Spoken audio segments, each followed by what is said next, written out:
Hi, everybody. We'll get started in a few minutes. We'll just give people a chance to come in.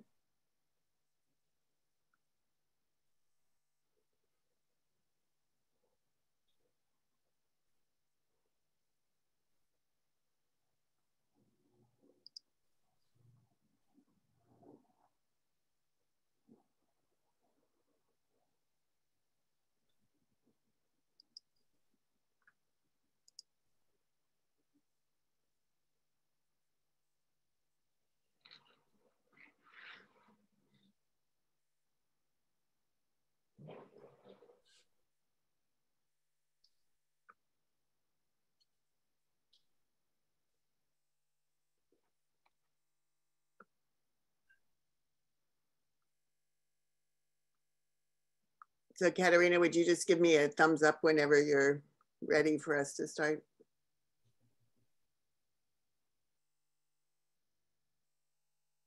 Wait 1 more minute. Okay.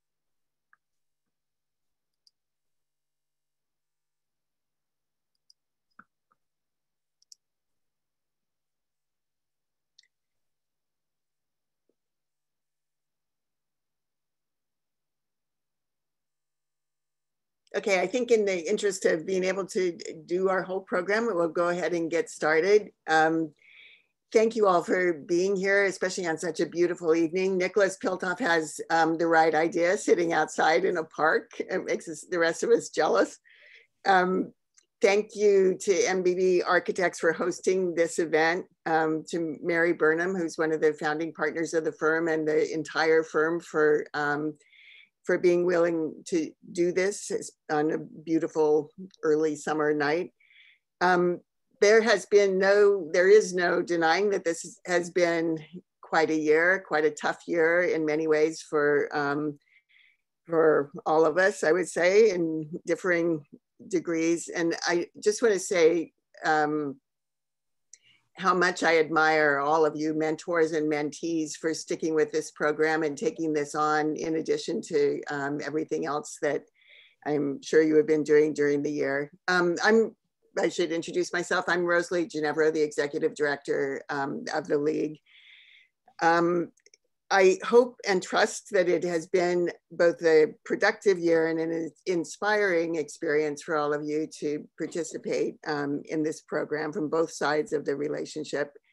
I want to say thank you again to our partners at the schools, to Sanjeev Vaidya and Claudia Hernandez at City Tech, and to Jacob Alspector at the Spitzer School, and to Craig Connick at Kane University, who we will, going forward, try to pronounce Kane correctly as we talk about it.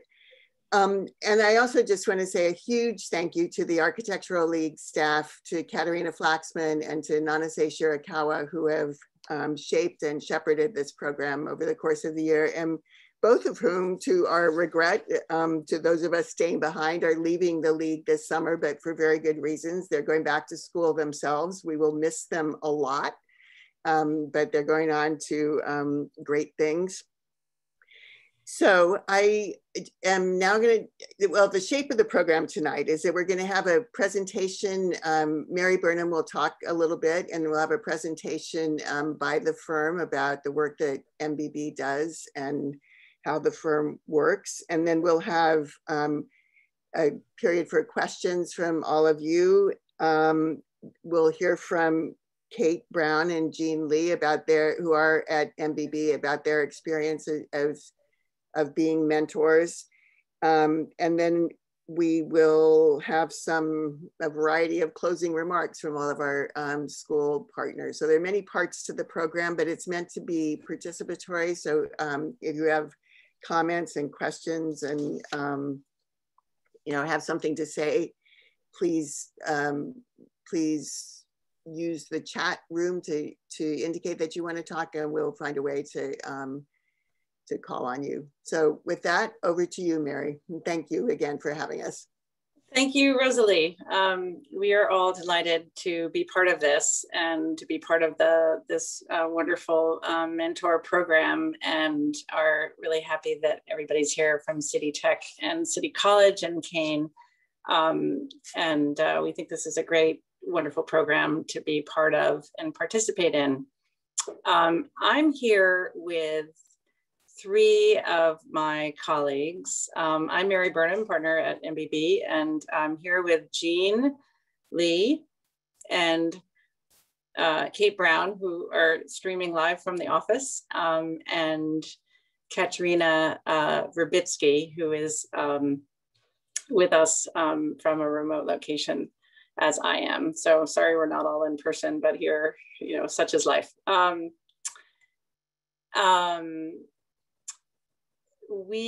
will give a really just 2-minute overview of our firm, and then what we're going to do is have each of our colleagues, each of my colleagues, talk to you about a project that they've been actively involved in. And so just to give you a sort of a brief overview of our firm, we are a women-owned architecture practice in Midtown Manhattan, and we work on a really broad range of building types, including educational, cultural projects, and some residential projects as well. We have in-house specialists in interior design and sustainable design, and also preservation. And Katerina, who's going to speak to you later, is our preservation specialist. So she works on that aspect of projects, all the projects in the office. We stress collaboration in our process, and we are delighted to have interns, an intern program in our office as well.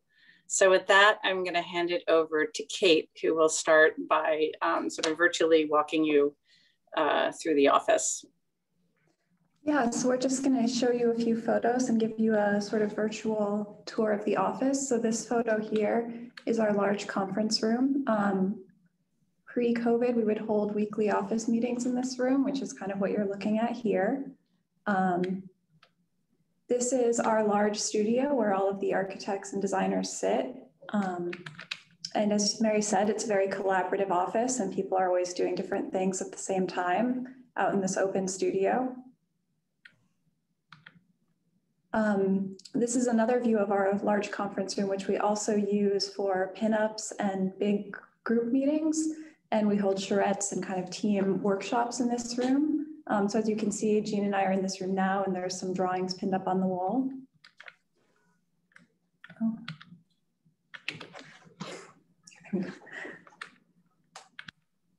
And this is our materials library, where we hold all of our material collections. And we frequently put them out on this table so that we can see them and kind of put them together for projects.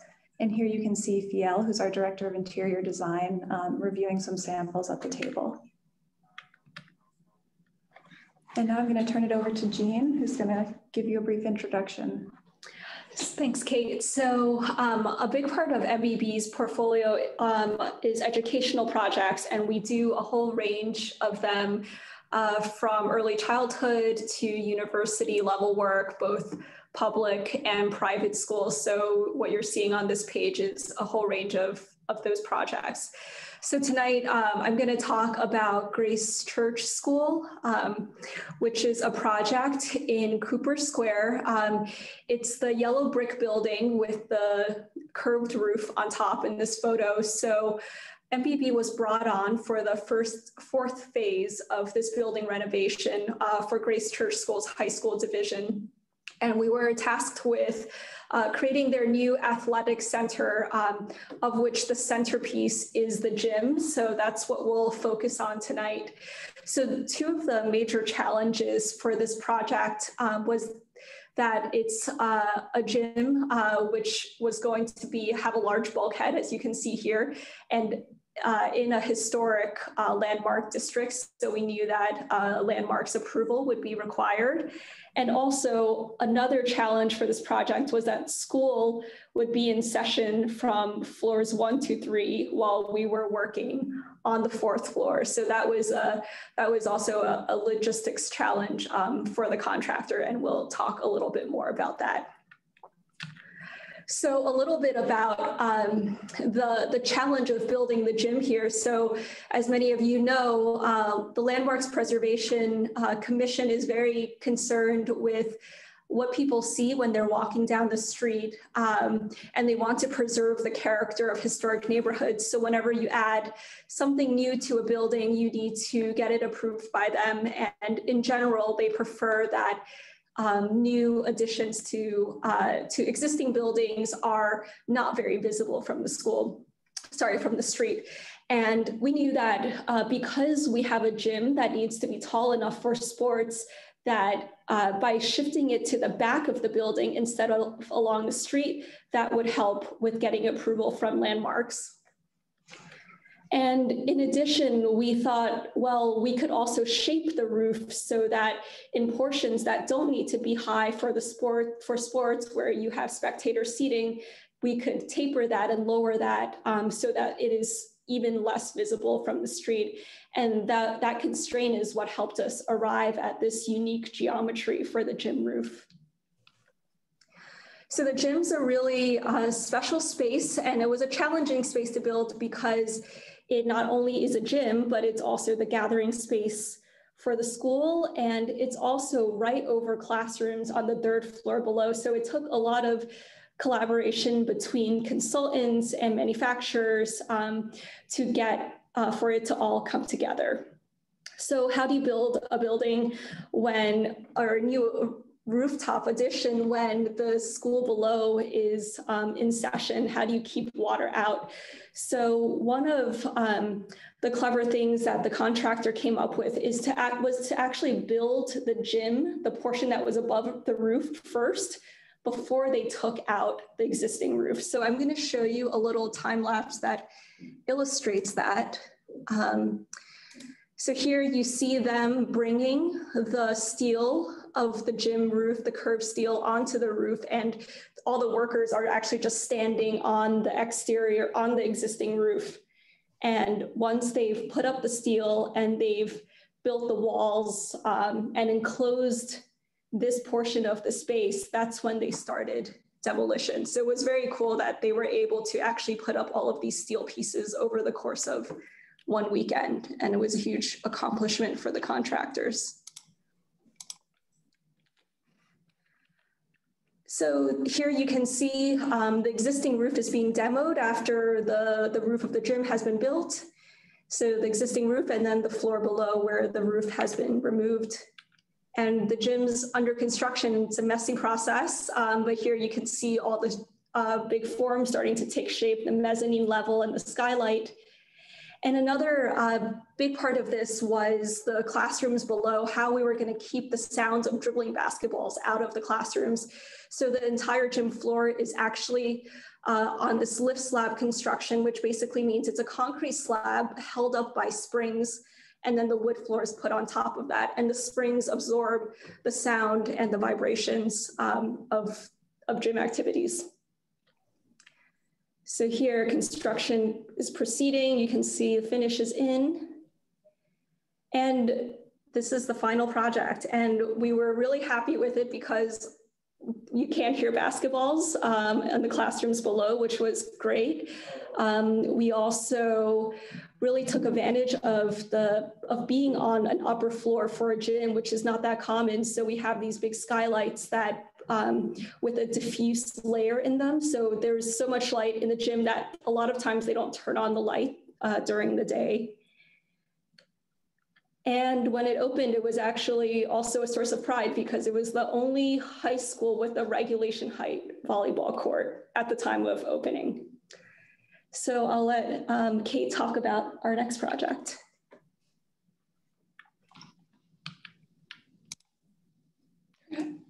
Yeah, so another program type that we like to work on is libraries. And we frequently design library spaces as part of educational and other institutional projects. And for libraries, we've done a wide range of age groups as well. And so I'm going to talk to you about the Trinity School lower school library that we recently renovated. So Trinity School is a private school on the Upper West Side, and MBB has actually been working with Trinity School over the last several decades. To the right, you can see the new addition. Well, it was new at the time, but the addition that MBB did for their middle school. We also had done a playing field and classrooms and a conference room and other various projects. And in 2019, they brought us on to look at renovating their library and Great Hall in the lower school, which is the building shown on the left. And the library and the Great Hall are two very prominent spaces kind of just off the entry of that building. So the Trinity School lower school building was built in the late 1800s. And what is now the library was actually historically the chapel, which you can see it in use on the left. And it was really our goal to kind of recreate some of this historic detailing in terms of the coffered ceiling and the skylights, and also kind of bring some more functionality to the library space, which was really not working very well for them at the time. The Great Hall was very much the same as it was when it was built in the late 1800s. And so the task in this space was really to clean and preserve the existing interior and kind of bring more light and brighten up the space. The concept for the library was really to use the existing structural bays to organize the space. The library has to accommodate 3 different age groups, which all kind of use the space simultaneously. And so we had to organize the space in a way to allow that to happen. And so one of the ideas was to create different zones that would correspond to the different age groups, and also to create a kind of acoustic partition that would also be visually preserve a kind of visual transparency, but would let a certain part be used for a classroom. It was really important to us to use the library shelving as sort of building blocks and actual architectural elements that would help create these different zones. And so we use a mix of tall shelving and low shelving and also movable shelving to kind of create different pockets of space that would enable different activities to take place. So now to the construction. One of the difficulties of working in a historic building is kind of dealing with existing older structural systems and materials. In the Great Hall, we wanted to hang a new ceiling so that we could add more lighting. But the existing structure is this kind of flat arch terracotta slab, which is very difficult to hang any structure from. But we were actually able to find a structural drawing from the original 1890 construction. And so the contractor was able to selectively demolish portions of the terracotta and clamp and hang a new ceiling from the existing steel. And the drawing was so accurate that you can see in this image, he only had to demo portions of the plaster that were maybe 4 inches by 4 inches, which was really a big win for us because the plaster is also part of the fireproofing, and it was a very, very good job that they did. We also did a lot of preservation and sort of cleaning mock-ups in the Great Hall. And it was really important to kind of test different procedures and different cleaning solutions in order to find the best solution that would clean the existing material without damaging it. And so once the walls were clean, the concept was to introduce new lighting that would actually light the walls and kind of light some of these historic features and really brighten the space. In the library, kind of as soon as we began the demo, you could immediately see the historic structure that we were trying to kind of recreate with this coffered ceiling. And you can even see the original skylight openings that had been filled in during a renovation in the 1950s. And so one of our big goals was to actually reopen one of these skylights. And it was very difficult to achieve in the time frame. The construction took place entirely over the last summer. And in order to sequence that, the contractor actually had to build the curb for the skylight before creating the opening. And so they were able to actually kind of build it from the roof and then cut the opening. They built the curb during the spring break and then cut the opening during the summer. And once again, because the construction was so fast, all of the sequencing was very tight. And so we had multiple trades working together simultaneously. There were people putting up acoustic plaster at the same time that installation of mechanical units was going on. And so it was all sequenced very, very tightly in order to achieve the schedule. One of the other really great things that we were able to do for the library was to put an ADA accessible lift in, because the library is actually almost 3 feet down from the Great Hall. And so it was the way it was not accessible for students in wheelchairs. And we were able to actually use an abandoned mechanical shaft and incorporate this lift.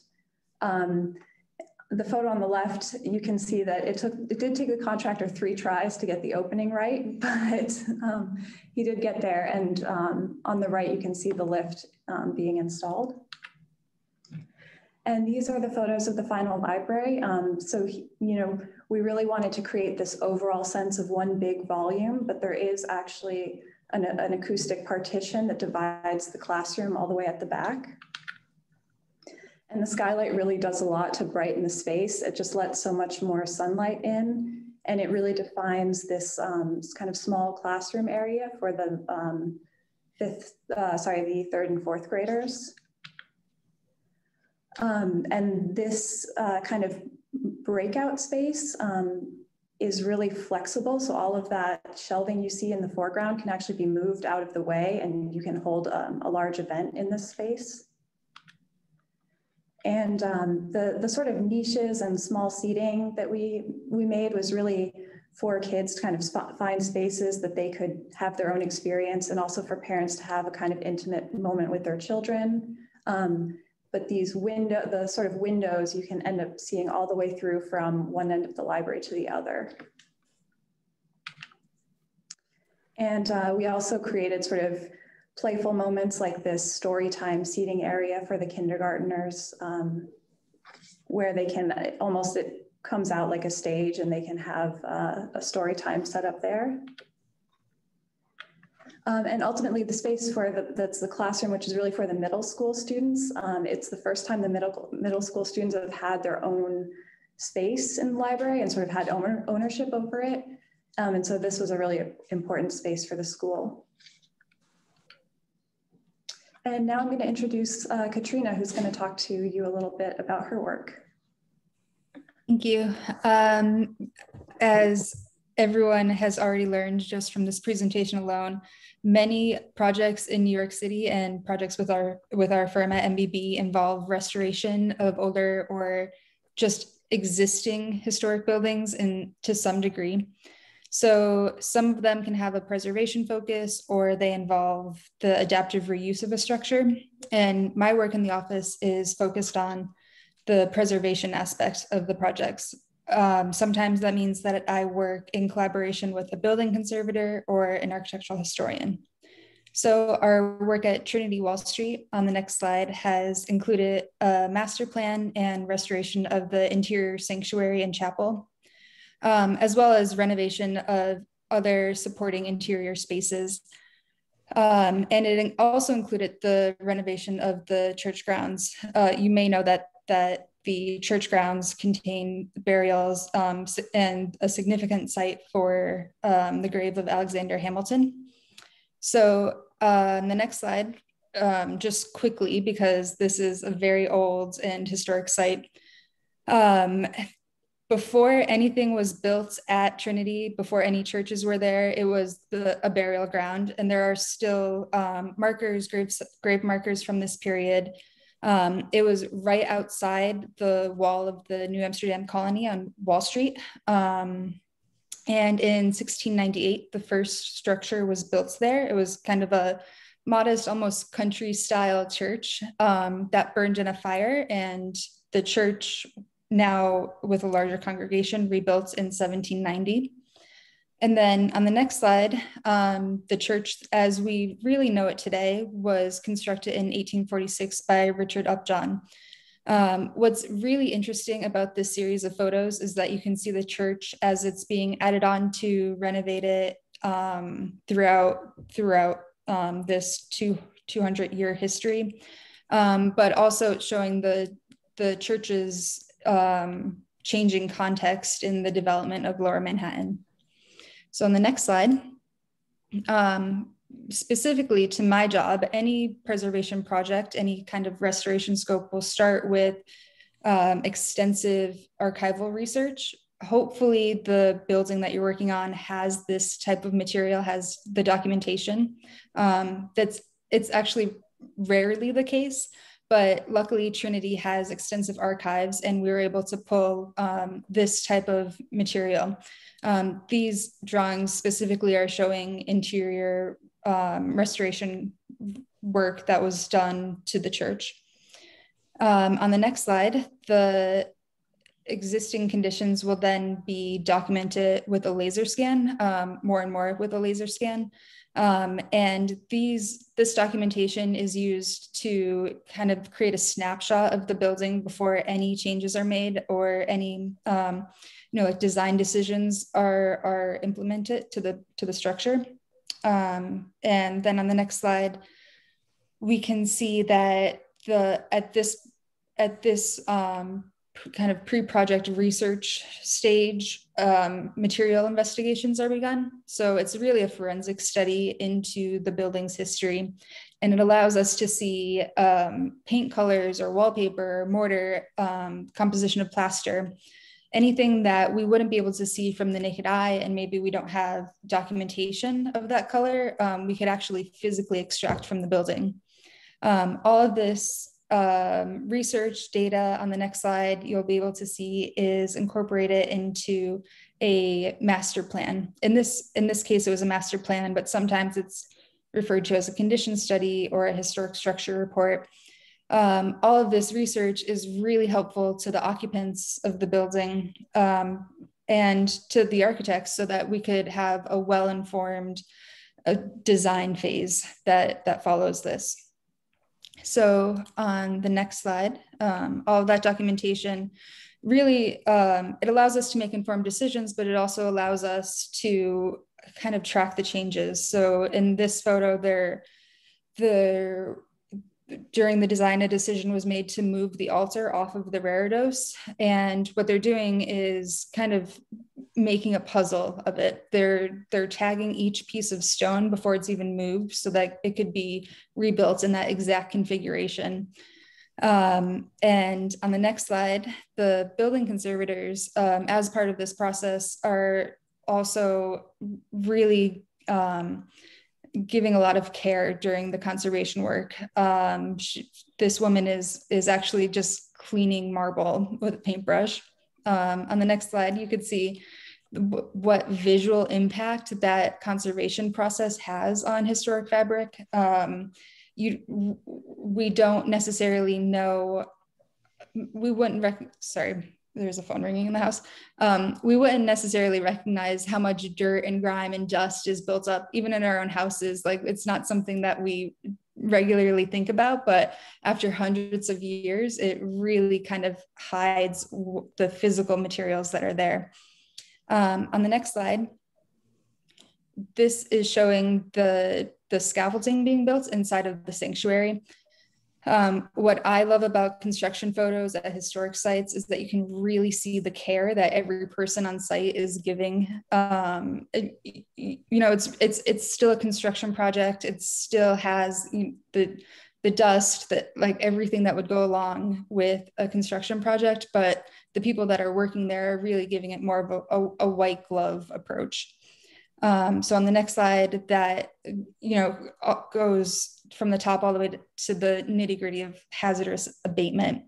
At Trinity, some of the stained glass windows had to be removed, rebuilt, or repaired, and then reinstalled. That's what this person is doing. On the next slide, So of course, there's still the design work and an immense amount of creativity that goes into these projects. The image on the left is before our work and the image on the right is after. So Trinity had a lot of programming issues. They really used the space. It was heavily trafficked and it was kind of added on to haphazardly over the years. So you can see in the left image, there's a wooden, almost like a stage that was added in front of the altar. And not as easily seen in this image, but they had a lot of camera equipment because they've always broadcast their services. That involved a lot of exposed conduit, TV monitors throughout the sanctuary.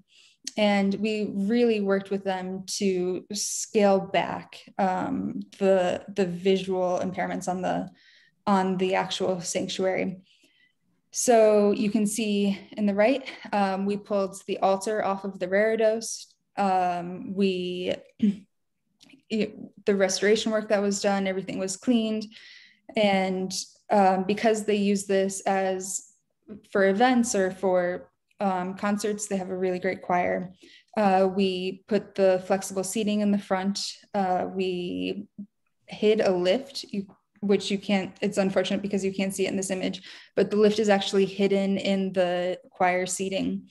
And the pulpit can open up to accommodate a wheelchair. On the next slide, this just shows the work that was done in the exterior. It almost blends into the building, but this glass canopy was at it. And we can see on the next slide that this canopy really, while it blends into the historic building, it's really functional for the vestry so that they can process from the sacristy to the front of the church before the services begin. And on the next slide, this is finally what I'll be focused on this summer. The church commissioned a new stained glass window on the east facade. So you can kind of see through the photos over the years that this stained glass on the front facing facade really doesn't stand out. On the next slide, it was modified in the 1960s. It's taken a good deal of damage and it really doesn't do a lot to brighten up that facade of the building. So the next slide, we can see this is a rendering, of course, of the new stained glass piece. It was designed by Tom Denny. He's a stained glass artist in England, and it depicts a parable. And this will be backed by a light box so that it illuminates the facade. And then finally, on the last slide, this is where I turn you over back to Mary. So thank you, everyone. Thank you, Katrina. That's sort of sums up our presentation. I think the plan is now to, I think there's time for some questions. If anybody wants to, how does it work, Katrina? Raise their hand or put a question into chat, I think is the way this works. Yes, exactly. We're going to allow anyone to unmute. So you can raise your hand using the reactions tool on the bottom or write your question on the chat. I want to give a shout out to Jake Allspector. Are you here, Jake? Fantastic. Jake was involved in the pre-design phases of the Grace Project. So it's wonderful that you're here. Nice to be here and nice to see you. Yeah, you too. I hope Jeff and company are all good. Everybody's great. Congratulations on a nice completion of the school. I actually toured there last spring. Great. Although I have a few quibbles, you know. Good job. Okay. Thank you. I have a question. Katrina, could you talk a little bit about what kind of training you have and how you got into doing the work that you're doing? Sure. So I actually have a master's in historic preservation from Columbia. So I trained in preservation, but specifically in building conservation. The interesting thing about historic preservation programs is that you can go on different tracks. There's design, history, conservation, and policy or policy planning. So I studied conservation, and it really allowed me to get a good understanding of architectural materials. Did you have an architecture degree before that? No, I didn't.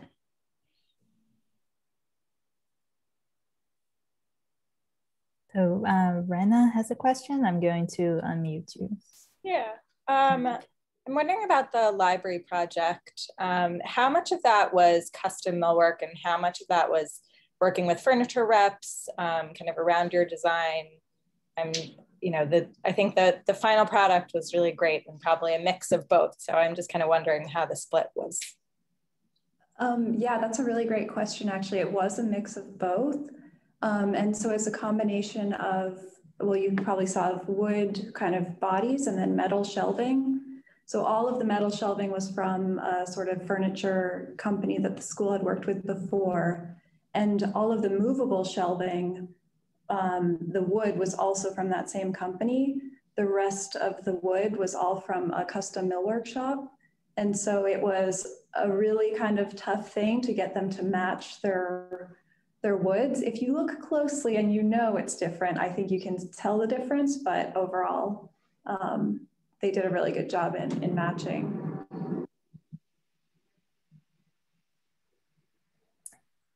We have a question in the chat from Farai. I'm going to read. Great presentation. What was the inspiration behind the skylights in the first project? Yeah, Jean, why don't you take that one? Yeah, so I think because, most of the time gyms are on the ground level or on the cellar level. And because this was on the 4th floor, we really wanted to take advantage of the daylight that was available. So that was definitely something we knew we wanted to do. As far as the form of the skylights, it's actually, there are these triangular shapes, and it's the geometry of it is basically the intersecting geometry of the New York City grid and the Cooper Square grid. So that's a little fun nod to kind of the context that the building is in.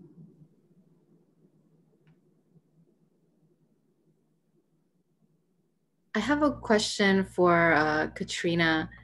When you find yourself with these projects, do you find that you have to implement materials that are more true to the time of the construction, or are you often implementing a more modern interpretation of what you're remodeling? It really depends. It's so project specific. A lot of the time, the Landmarks Preservation Commission rules this decision. They either want something that is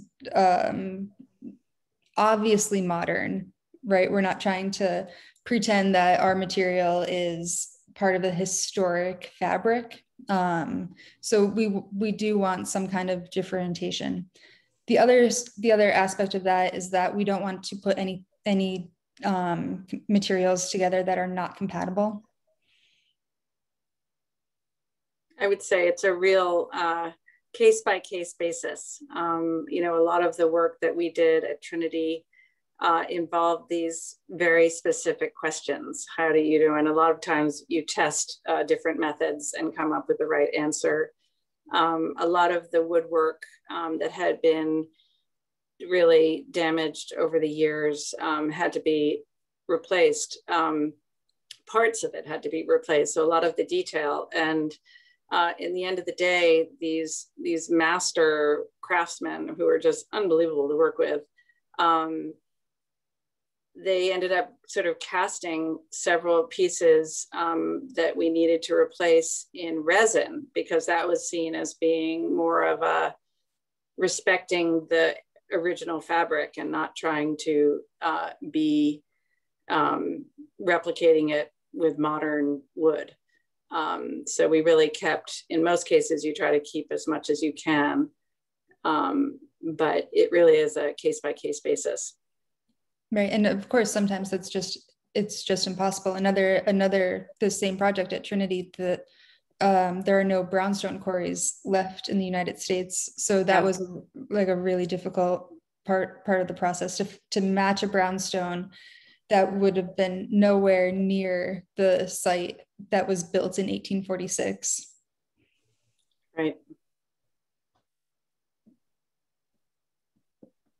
Thank you. Do you have any difficulty finding craftspeople who have the skills to do what you need to have done? It's interesting.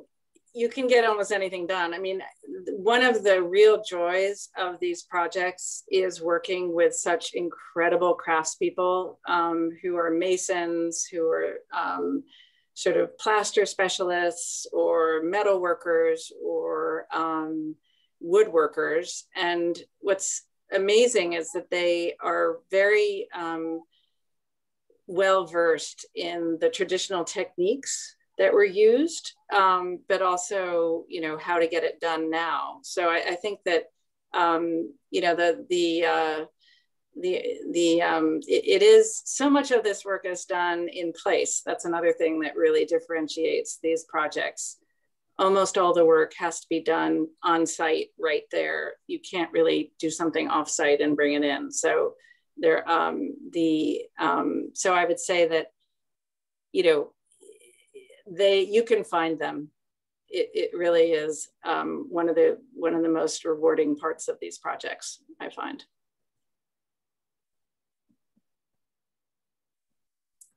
We have another question in the chat from Angel. During the process of each project, what have been some of the more difficult decisions?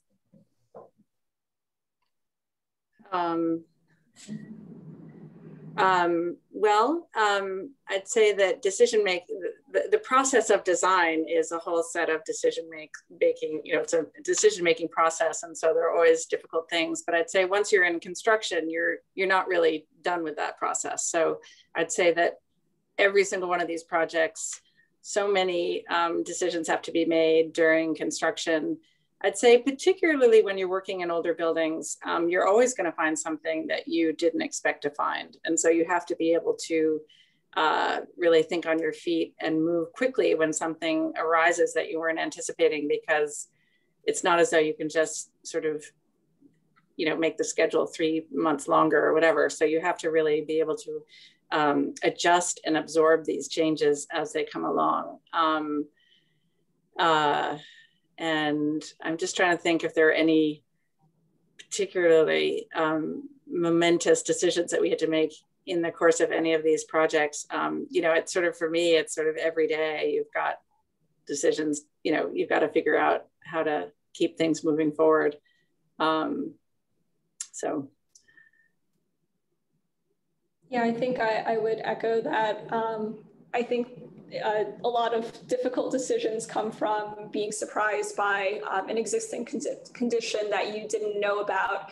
And I think one of the hardest things is when you're in the middle of construction to actually have your mind focused on the big picture of what you're trying to achieve and what are some things that you're willing to sacrifice because of some unexpected issue that came up, and being able to kind of have the wherewithal to zoom out and keep your eye on the bigger goal, I think is one of the harder things. But I don't think I have a specific example of that, but I know we had to do that a lot on the Grace Church School project.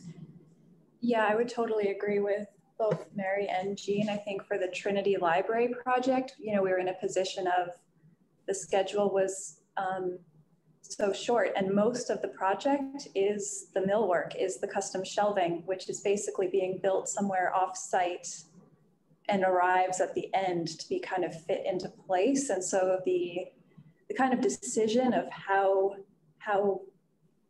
much tolerance to leave and what kind of alignments we wanted to make sure that we hit, that was kind of one of the major decisions, because we were so unsure, because we hadn't done any demolition before we made the shop drawings. It was sort of a sort of major decision driving some of the construction.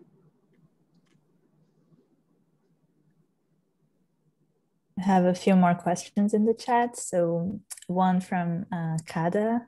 I'm sorry if I'm mispronouncing. What are the approximate timeframes for this project? And what really influences longer versus shorter timeframes in completing a project? That's interesting. I'd say that there's a lot of planning that goes into any project. And you have to come up with a schedule that works for your client. And we work with an awful lot of schools, 2 of them you've seen tonight, but they have a schedule that is sort of relentless. You can only do certain things during a school year, and then there's a lot more you can do during the summers. So all of these projects have to fall into those academic schedules, and we can sometimes do enough pre-design and get enough built prior to a project starting that we can actually put a ton of things in place within a 3-month period. And we had one crazy project that was about a $10 million project that we were just blasting this building apart and putting it back together. And we managed to do it in one summer because the project really started that January, but we weren't on site until June. So it took a good 6 months of work, construction work, but we weren't actually on site. Something like Jean, you can talk about this, but we did several things during spring break and Christmas breaks and any time that kids were not in the school. We did several things to prepare for the project, which had to do with putting in enough structure to hold this new part of the building down through the building to the foundations. So, that was the kind of thing that we had to work with their schedule to make that happen, so that school could happen while this was happening. And the same was true I think the Trinity was built during COVID. It was, yeah. And so we were actually able to start a little earlier, I seem to remember, because the kids weren't in the building. So that was a highly, unusual case where we actually had a contractor to do the project, and they were available. Trinity was a case where, to do the majority of the work, they closed the church for about 2 years. That building was completely taken apart and put back together. But we did another massive project up at St. Patrick's Cathedral where they decided something quite different, where that project was done while there were people in the church 24 hours, all the time. So they never closed that church once, and we had to work around having people and visitors and all sorts of things happening in the space while the work was happening. So, we built a scaffolding kind of over the madness below, and everything was done above. So anyway, it just takes a lot of planning and logistical sort of sorting out in order to make it work for your client.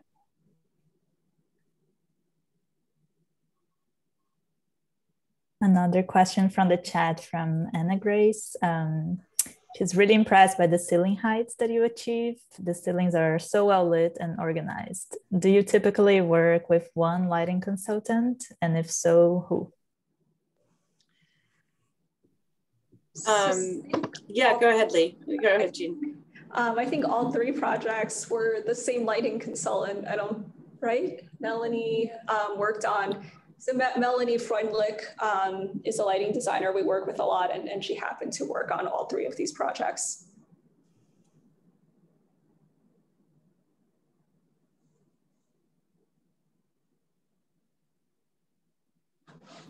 I have a question. With a project like Trinity Church, a historical sensitive project, and like most projects, but maybe to a degree greater with that, how do you anticipate costs and budgeting? And how often do you revisit that? Because I can imagine it's a very tricky process where you're constantly renewing that information and changing scope and so forth. Yeah, no, it's a good question, really good question. I'd say that generally we pretty much work that into our sort of project process work plan sort of from the beginning. So we're actually going to price a concept design, a design development set, construction document set at 50% to really try to anticipate all the costs that are involved. And on the more preservation type projects, it's almost impossible to predict how many treatments you're going to need. You know, there could be 10,000 interventions on the exterior, you know, on a building. And so there it's a case of having unit costs and then good estimates about how many of those units you're going to need. And also educating your client, presumably, as to completely, yeah. Because again, a lot of those decisions along the way, because so much of the work happens on site and you really can't completely anticipate everything. Along the way, there are a lot of cost analyses. You know, we could do it this way, we could do it this way. And, you know, this will give you, you know, whatever. The more expensive might be longer lasting, or, you know, there might be, and then they decide, you know, and hopefully it's the right decision. But I'd say that those preservation projects in particular, that's really part of the process, is coming up with a good estimate and working with that all the way through.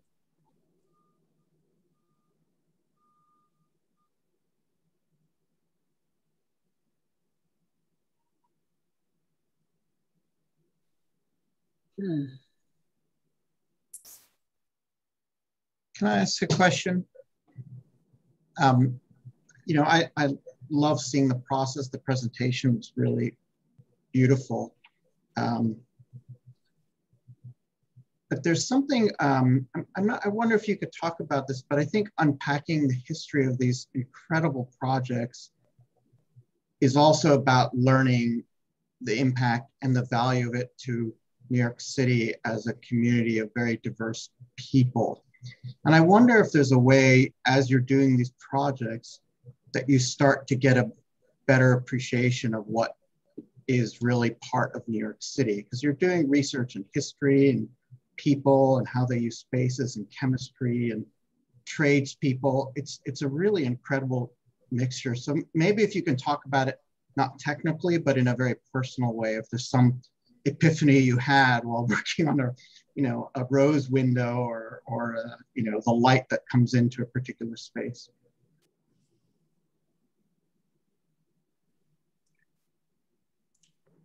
Does anybody want to chime in? It's a good question. Yeah, that's a great question.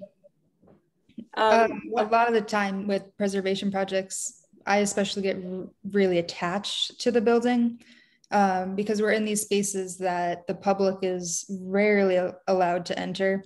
And sometimes during the projects, you make discoveries that you find windows that were hidden within walls, or just materials that haven't been seen for maybe 100 years. And that's a really incredible experience to find something that's been essentially time capsuled in a building. Right. And I do think that I see that, you know, for example, at Trinity, we did find a number of hidden walls and hidden windows and stained glass windows and vaults. You know, we found a lot of you know, unexpected things under the building and in the walls. And you do get really, you become sort of part of its history in a way. And I do see this with all the people working on the building. I mean, people get really attached to the fabric of the building. And these are, you know, I see that on site with the people, you know, because you could work on these projects for years. And so you really spend a lot of time there. And we had archaeologists on staff. I mean, we had staff archaeologists that were looking at anything that we found underground and trying to find the narrative behind it. Anyway, it's really,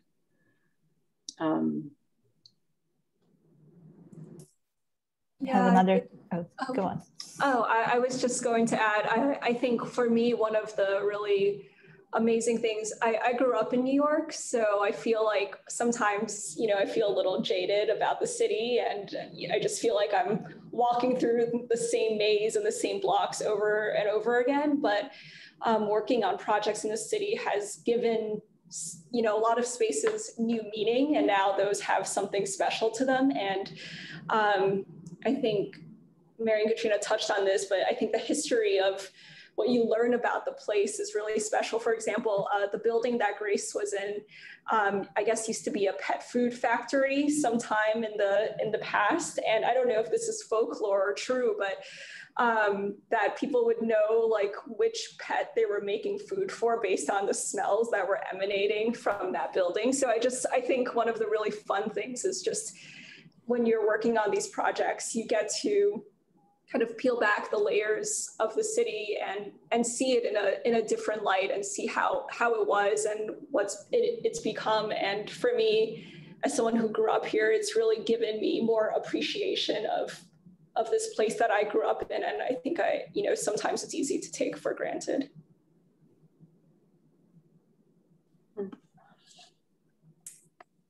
We have one more question in the chat from Rafia. As a woman-owned architecture firm, what advice would you give to women in their careers?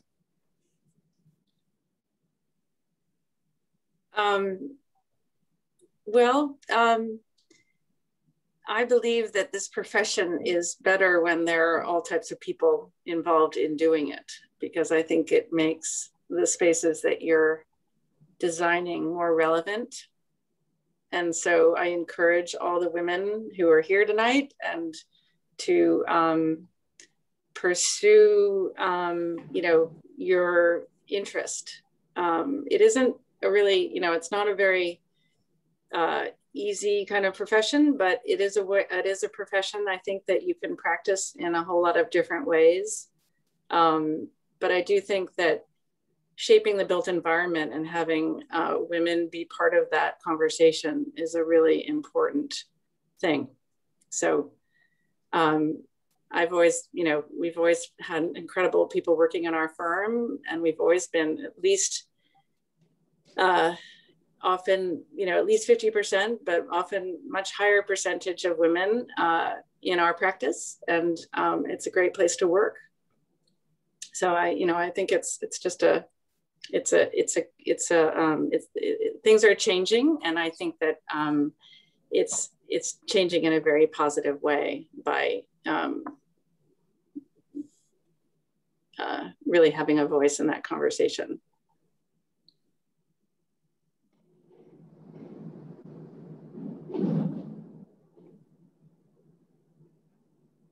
So if there's no more questions, we could switch to our next part, that actually Kate and Jean can talk about their experience as mentors this year.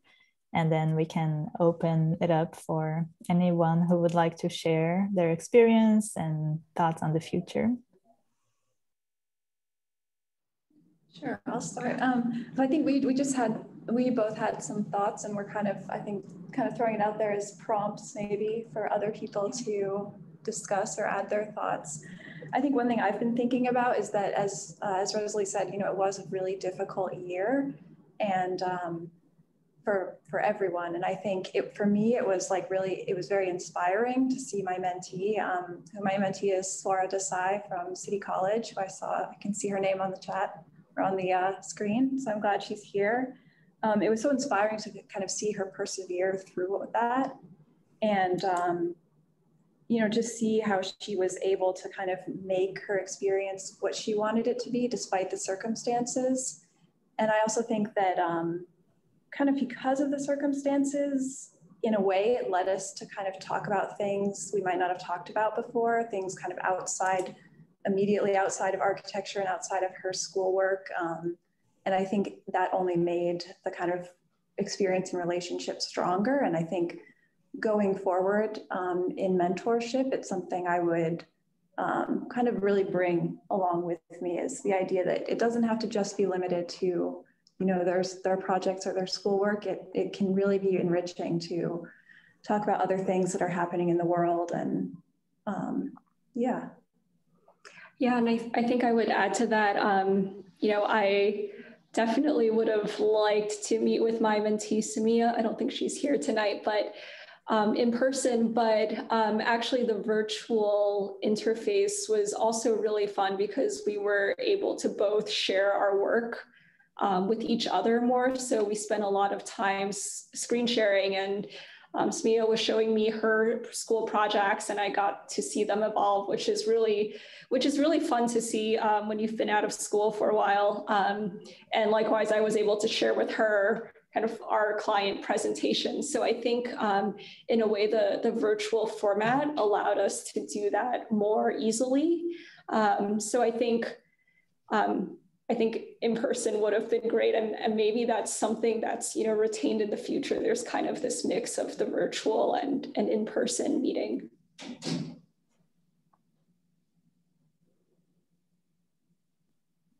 So I think those are kind of our thoughts, but other people want to share their experiences as well.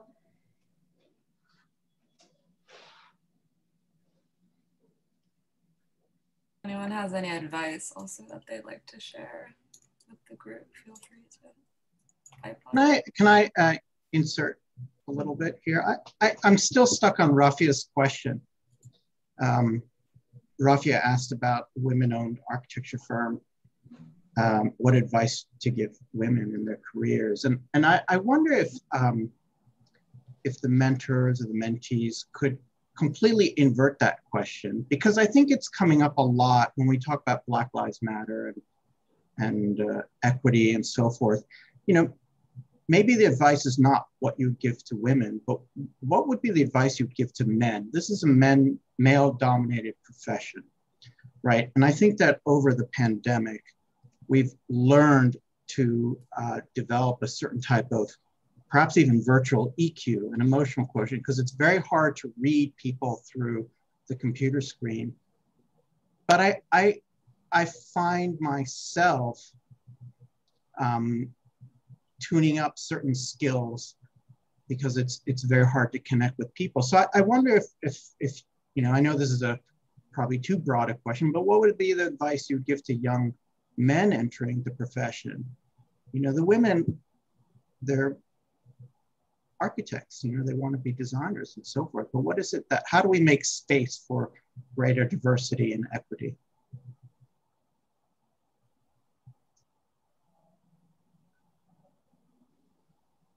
I'm going to jump in on that. I work at PBDW Architects, and we're actually in the process of going through I guess diversity and equity partnership with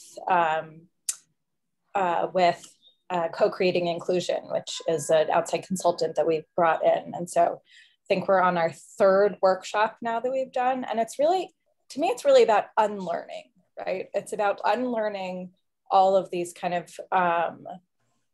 you know, systems of oppression and how those really play out in the architectural profession, in, you know, in what historically has been, you know, a white male dominated profession. And so a lot of the things that we kind of take for granted in the profession in terms of, you know, the perfection of our documents, in terms of the high pressure environments, all kind of come from a lot of these systems. And so that's something that's been really interesting and new to learn. And we've actually talked a lot about how that starts, you know, even within school and continues throughout our profession. And so I think a lot of it is unlearning more than learning.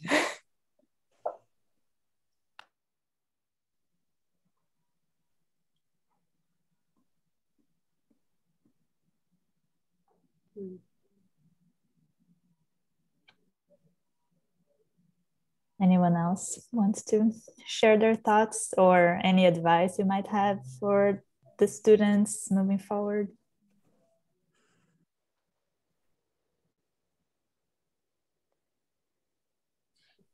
My mentee is not with us this evening, she she's like me. She's wants to be an architect. She also wants to be an artist, which I'm sure a lot of us feel that way. And that's been an ongoing crisis, identity crisis in my life and my professional career. And it's something that, you know, on good days I can manage well and appreciate both. But often I find that balance hard to strike. And so it was very interesting and helpful. Well, I don't know if helpful or not, but it was very interesting, I think, to have the opportunity to at least share my experience with my mentee, who's kind of just going out into her professional experience at a time, actually, when she felt like she needed to step away from her architecture program to kind of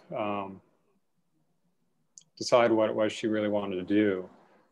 I'm not sure we ever arrived at a resolution or an understanding beyond maybe kind of sharing a common experience and kind of giving a sense from my perspective of things that I felt like I did well and then regrets that I had, or, you know, things that I wish I'd done differently, particularly just starting out. But I have to say it's quite hard. I mean, of course it was hard because of COVID and the isolation and not being able to meet in person. But it was, and this is my first experience as a mentor. It was also hard without having a kind of measure to know what it is a mentor does. I think I ended up kind of, you know, following my mentee's lead and just trying to respond in the most constructive way that I could. But I couldn't help in the back of my mind thinking, oh, all the other mentee mentors are out doing these kind of great professional experiences and so on. Whereas we're just trying to kind of feel our way through everything. So I think that's a very general description of how it went. I'm not sure, again, if you could measure success or not with that, but it was an interesting time. So. I would say, Carl, yours is probably the most significant mentor relationship probably that happened during this for just the reasons that you stated. I appreciate you saying that. I think, yeah, it might be that hoping for a resolution or clarity is just the wrong way to think about it. And it might just be. Yeah, just to share, as you said, the uncertainty. Yeah. It's like, probably it's so powerful for that student. That's helped me too. Uncertain, I think that's always helpful. So, yeah. So I wanted to respond to that, Carl, too, and what Craig is saying, because I think that, you know, when this program kicked off, it wasn't, I don't think it necessarily was meant to be only about the profession, but it was sort of to give some sense of belonging and a little bit of an anchor, so a lot of these students could feel that the risks they might be taking in studying what they've chosen to study is tempered by experience and people who've gone through it more recently. So I think the things you said, Carl, are right on. I mean, I think it's, you know, in my personal opinion, I think it's wonderful to have an artist who can talk about a very different quality of life from that of an architect, or, you know, maybe a little bit of both. But, you know, I thought of this program as being enabling students to take some more risks because it's very hard to do that on your own. And if you look at the demographics of the two, you know, the three colleges, you're looking at a group of minority students, you know, often underserved. And I think it's very hard to take risks. And I'm very interested in all of these students getting that opportunity. So it sounds like, Carl, you're able to provide some bridge, some scaffolding, so to speak, you know, into different areas. Carl, who was your mentee?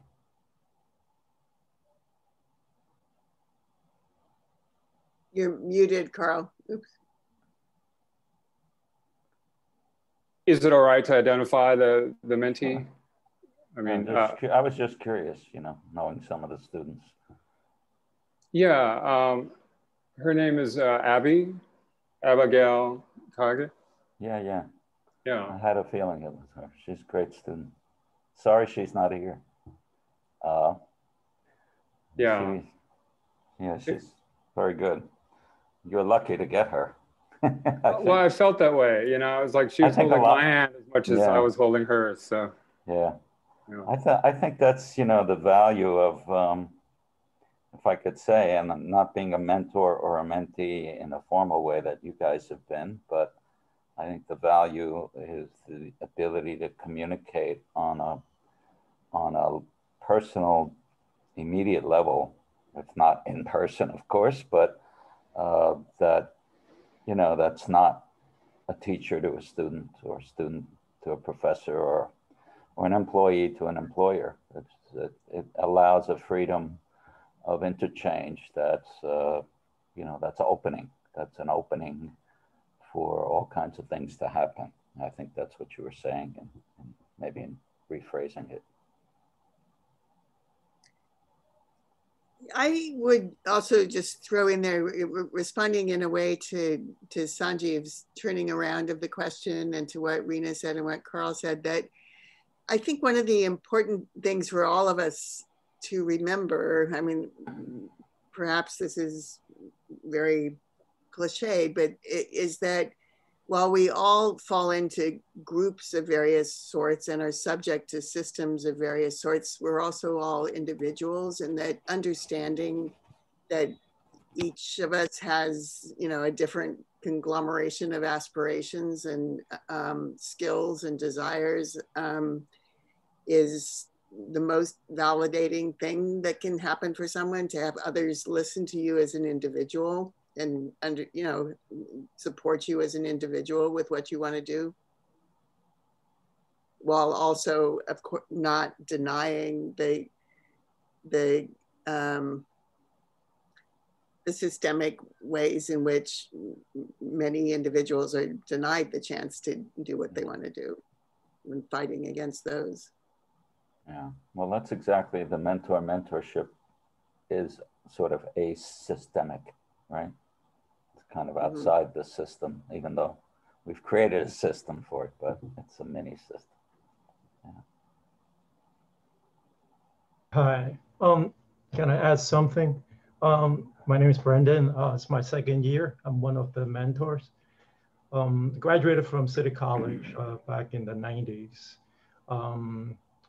I've worked for a women's owned firm for a couple of years, or several years back. I thought there was just something, not from that work experience, but rather from, I'm doing my master's degree right now, part-time, and part of it is sustainability management. And we looked at like equity, whether it's social or economic. And a lot of times you sort of kind of circle back and question the human development factor. And UN has a human development index as a way to gauge different, you know, countries or jurisdictions and how well they're doing, and as a way to correlate with the inequalities. So I wonder, like in this case, maybe it's open for all of you to chime in, that if we just look at architecture, then maybe it's in the, what I might consider as architect development. If we trust ourselves and build around what would allow us to be architects, let's say specifically here in New York City for the projects that we deal with, for the clients that we might have, then, you know, maybe you get better at the way that, you know, understanding software, you know, understanding the process, understanding the code, that you always have that value. You can go from one firm to another. I don't know, maybe just my own personal experience as, you know, minority, immigrant, and sort of climb my way and have some success based on what I feel was important in the field of architecture, and something that no one can take away from me. That's never replaceable, and it's always applicable if I understand the basics of it. Thought I would just share that.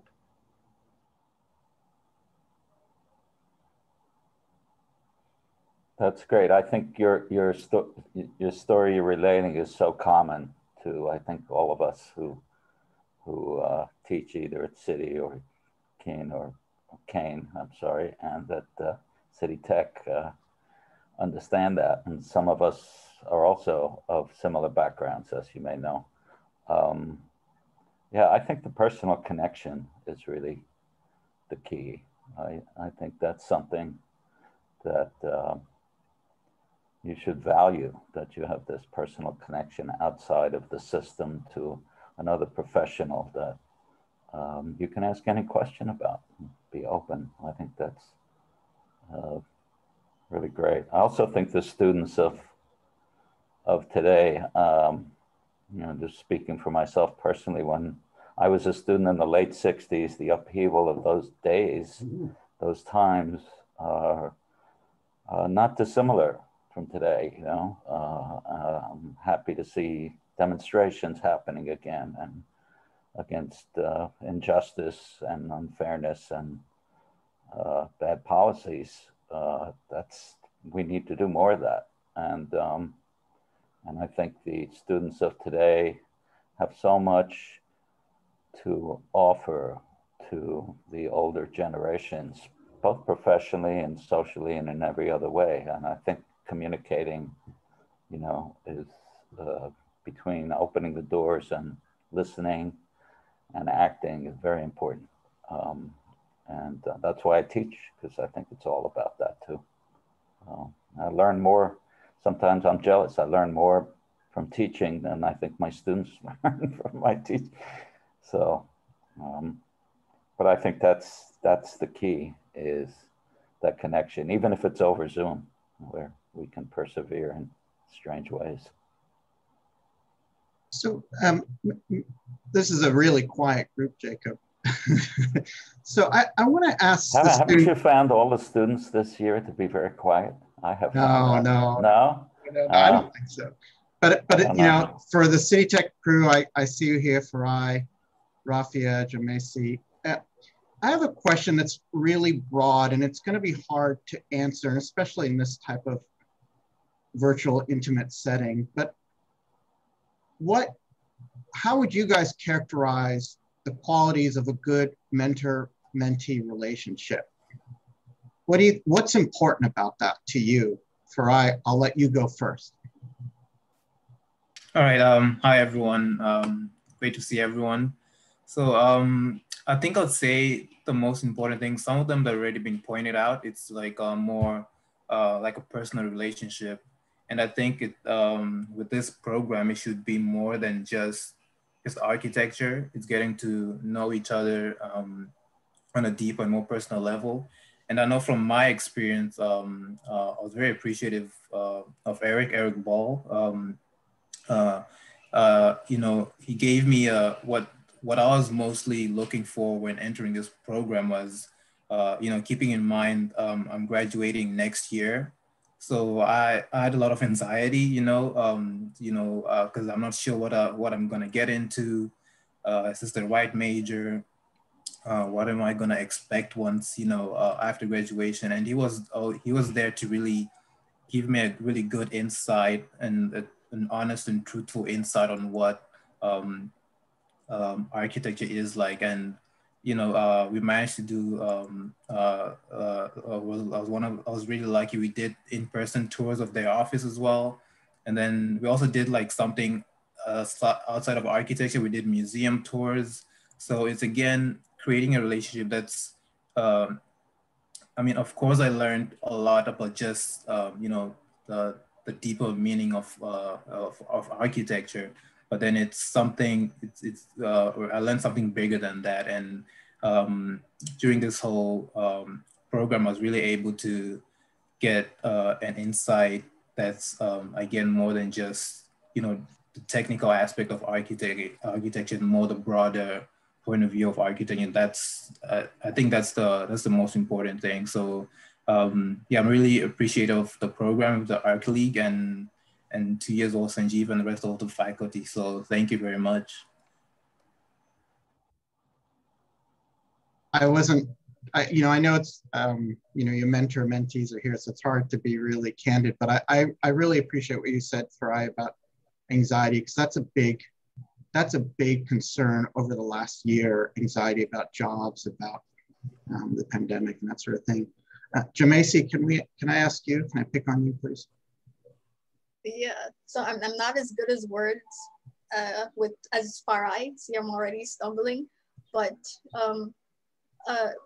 something I think that's important is, just as Farai said, that personal relationship, because my mentor, Justine Banda, this like the first time I met her, I was kind of scared, like, how am I supposed to speak to her? She's an architect, supposed to be like professional, don't mess up your words. And it's just like a casual conversation between two people. And when you get comfortable with that, you can just discuss anything. And I could have her look at my design projects and like, what do you think?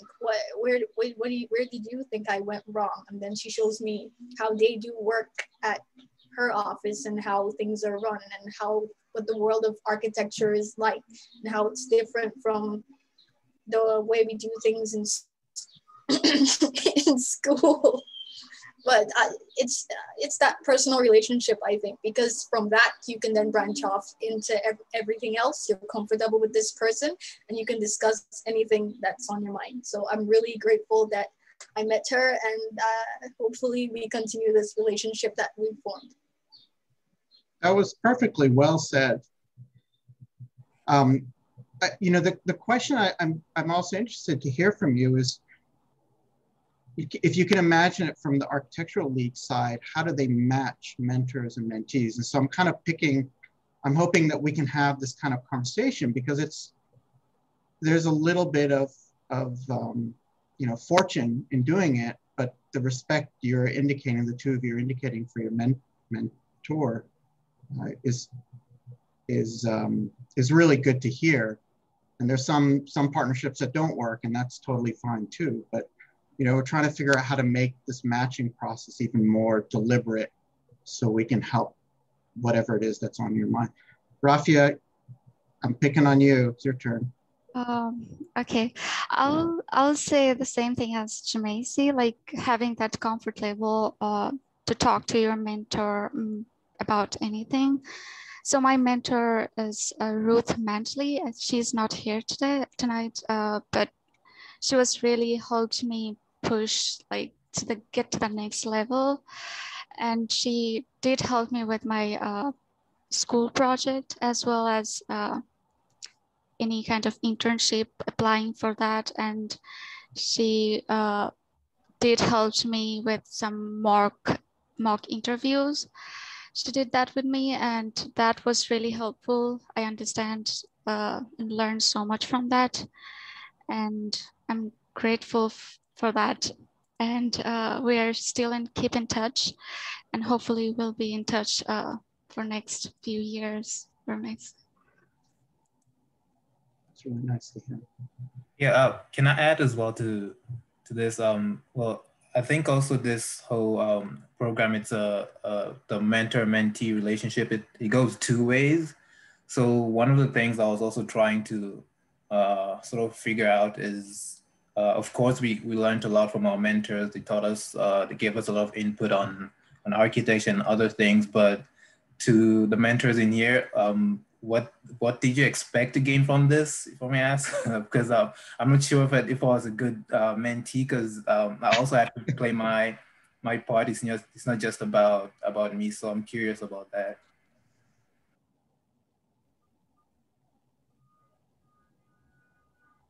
That's a great question.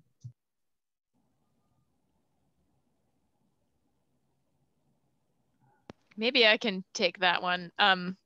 My mentee is actually on this call tonight, who apparently made the best choice in location to take this event. It's Nicholas Piltoff, who's sitting outside right now. I think, at least for me personally, in being a mentor, one of the biggest things I wanted to gain out of it was perspective, because we become so entrenched in the work that we're doing every day with the teams we work with that sometimes you don't lift your head up to just hear other voices. And so for me personally, to understand what it's like for students who are studying architecture today, what are the things that you guys are thinking about? What are you thinking about relative to where you think your future is headed in this career, or maybe heading in a different path? And so for me, I feel like all of that is just super valuable to just understand where other people are sort of viewing the work that we do. And I would say in terms of the experience, it has been great getting to know Nick in this way. And I would say what is also unique, I'm sort of echoing other comments here, is that this year is so unusual that I feel like my expectations for what this relationship would have been, I feel like it turned out totally different than that, but in a good way. I think Nick said at some point, these sessions feel a little bit more like therapy than anything else, which works both ways. I mean, I think, we were having very honest conversations a lot of the time about what we were going through, shared anxieties about all kinds of things, which was very insightful and probably not what I was expecting going into this, but was super beneficial.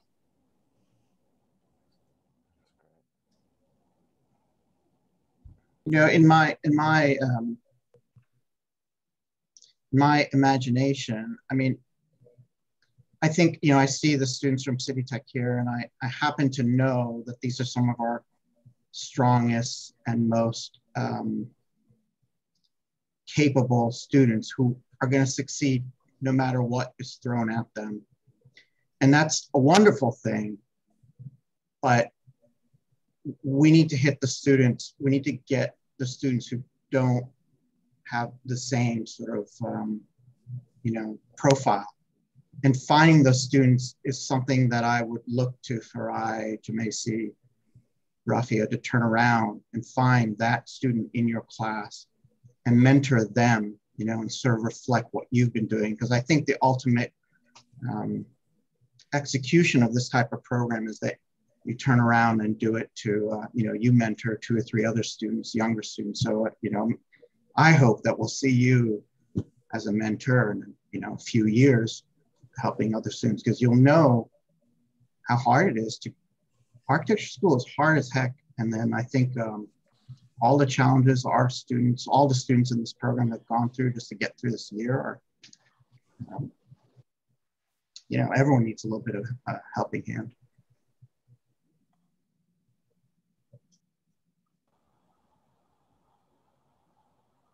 I think on that note, it's a really good sort of way to close things out of this idea of mentorship as a cycle, and passing down that knowledge. And it's also good to see people like Brendan, who are alumni of the schools that some of you guys are at too, and sort of watching that progression of knowledge, and just hearing about our own experiences has been really insightful, and we really appreciate hearing about it, especially because it's, since we're all on Zoom and we don't really have that many opportunities to come together, hearing it actually from your voices is really meaningful. And so I want to thank, going all the way back, I want to thank Mary, Kate, Jean, and Katrina for that really wonderful studio visit. And sort of also to shout out Woods Bagot too for helping create these kinds of experiences that replicate us all being in the studio together and learning about your work. And so with that, I want to sort of switch over really briefly to Craig, Jake, and Sanjeev for any sort of final thoughts to wrap up tonight's program and also this mentorship year as a whole. You know, I feel like I've already talked a lot. So the last thing I think what was really, it's occurring to me, this idea of the cycle of mentor and mentee, and then the mentee becoming the mentor, is actually perfectly aligned with, you know, some of the work we've seen at MBB. So I think there's a really, you know, this becoming part of history, unpacking history, rebuilding history, and then becoming you know, by doing so, you become a part of this history. And I think that, you know, one of the things that we are trying to do in our department is to think about legacy and a very long-term vision of the profession and the education, because City Tech and CUNY are, any public program is plagued with structural deficiencies. And we're a little bit like jousting at windmills. All of us trying to raise the ideas of equity and inclusion. And architecture programs are particularly adept at enabling communication visually, verbally. And I think one of the skills I would ask all educators to work on is listening. You know, that's been my advice to students, to faculty, is you've got to learn how to listen, because I think that's a big component of architecture that's not talked about. And I think it's a big component of social, you know, inclusion and equity. So that's thank you all. Really fantastic presentations tonight. And thanks to all the mentors and the mentees for taking part. And thank you, Rosalie, and I'm gonna say, Katerina. I mean, the Architectural League has done really I don't know how you guys do it. The few of you to do such a huge program is really remarkable.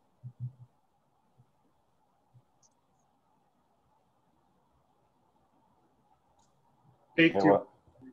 I don't know, we're out of order anyway, so, but I guess I'll quickly go. But I just want to say how, for all the mentors, not to underestimate the importance of what you're doing, and you're doing it on your spare time, what little spare time you have, but how really significant it is for the students. And I see that from their end. I think every student has look and project to the future them in the profession and how they're going to do it. And the first story they hear is your story, because you were there too. We all had our uncertain moments where we weren't sure if we would continue in this profession. They need to hear that successful, established professionals were not dissimilar to them at this moment, especially with our group of students that have this drive and ambition.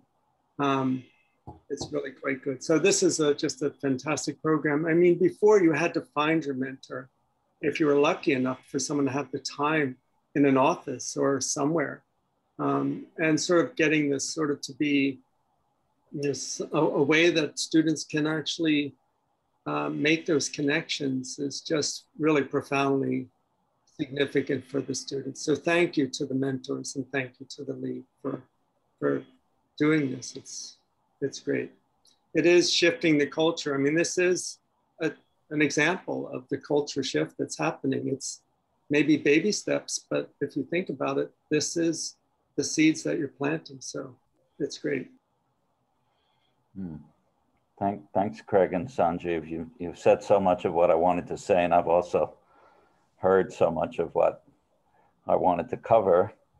I mean, the main thing I think is that architecture is a deep social contract, and mentorship is a wonderful way of fulfilling part of that.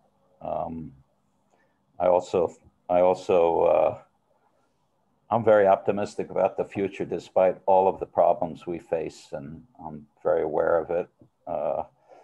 As someone even back in the 60s who identified as a thesis project, a self-sufficient farm, you know, Earth Day and all of that. Didn't get any support from any of the faculty, but we keep going. And that's the important lesson for students, is to, you know, stick to your guns, stick to your beliefs and do it. I think to be an architect is an act of optimism, and to be a student and a teacher of architecture is also an act of optimism. So we're like triple optimists. So I'm very happy for and very hopeful for the future. So I'd like to end the second year of our involvement with that optimistic note. And of course, thanks to Rosalie, Ann, Katerina, and Hanase. You guys really, as was said, you guys are amazing. Like, I don't know how you do it, but keep it up. Thank you all. Thanks everyone for joining, participating. This program really wouldn't be possible without the generosity, commitment, and enthusiasm of all of you, mentors, mentees, and Jay, Craig, and Sanjeev from our partnering schools. So although things are shifting at the League, we are looking forward to starting another cycle in the fall, and we plan to announce a call during the summer. And one note, we are planning to send a final survey in the next few weeks to everyone to have some feedback so that we can incorporate any changes into the next cycle. So thank you again. Best of luck to everyone in your careers moving forward. And please keep in touch with the League. We have many opportunities and programs.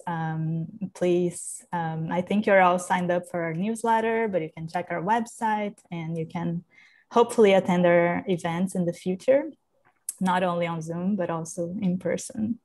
So we hope to see you all again. Thank you. Thank you. Thank you. Thanks so much. Thank you. Thanks, everyone. Thank you so much. Thank you, Mary and company. Bye-bye. Cheers. Thank you.